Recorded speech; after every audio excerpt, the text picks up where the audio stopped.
The reason why it's hard to make money from streaming as an artist is typically because artists sign a lot of their rights away to a record label or to an intermediary.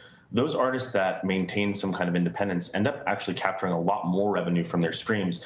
It's just kind of been a little bit misconceived in the public narrative. So for those artists that do maintain ownership of their music, streaming revenues have actually gone up quite substantially in the past 5 years. So when did you get into cryptocurrency and NFTs and realize that this could be part of the solution?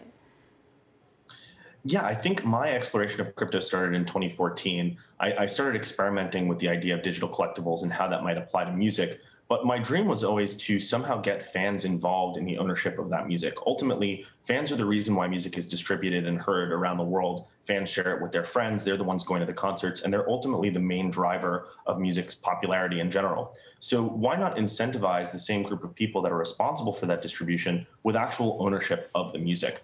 The means of doing that in a more fiat banking world, it's pretty difficult. But with distributed ledger technology, it's quite a bit easier to assign that ownership and to distribute cash flows associated with that ownership. Then tell us more about Royal, your platform. How does it work for artists? How does it work for fans? Perfect. Yeah. So Royal's a new project of mine and my best friend from college, JD. And the principle behind Royal is that music is an emerging asset class that most people don't have access to. Royal is a platform that enables anyone to invest in music and earn royalties alongside the artists that make that music. And realistically, a lot of hedge funds and private equity firms have been investing heavily in catalog and in music assets as inflation protected assets. The public in general just hasn't had that access, and we want to give them that access. What are the first songs coming to the platform, and what other artists are you hoping to work with?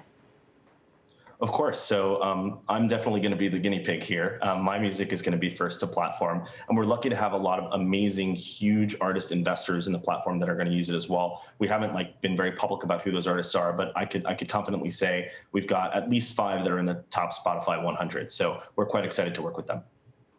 What other industries do you think could benefit from this kind of approach? That's an amazing question. So it kind of starts with music, right? Giving fans ownership of music with artists is a first step, but there's no reason why the underlying technology couldn't apply to gaming, to journalism, to authorship, to YouTube, or even film and television. Obviously, film and television rights are quite a bit more complicated, but the possibilities are endless once the technology is built. And we're really excited to explore some of those other verticals after we conquer music. I'd love to talk a little bit about Clubhouse because you're super active on there, and every time you get on, seems like there's a room devoted to NFTs. How much has Clubhouse fueled interest in NFTs in particular, do you think? I think quite substantially. I started kind of talking about NFTs on Clubhouse in September of last year. That was, things have moved so quickly that it was kind of early back then. It was so recent, but a year ago is when things really started. But I think during the pandemic, everyone was so locked down and just thinking about new ideas and exploring ways that they can connect digitally. And NFTs just happened to be in that perfect moment where crypto was entering a new bull market and people started to get excited about the technology. Clubhouse was just a means of connecting people around a mutual and exciting idea.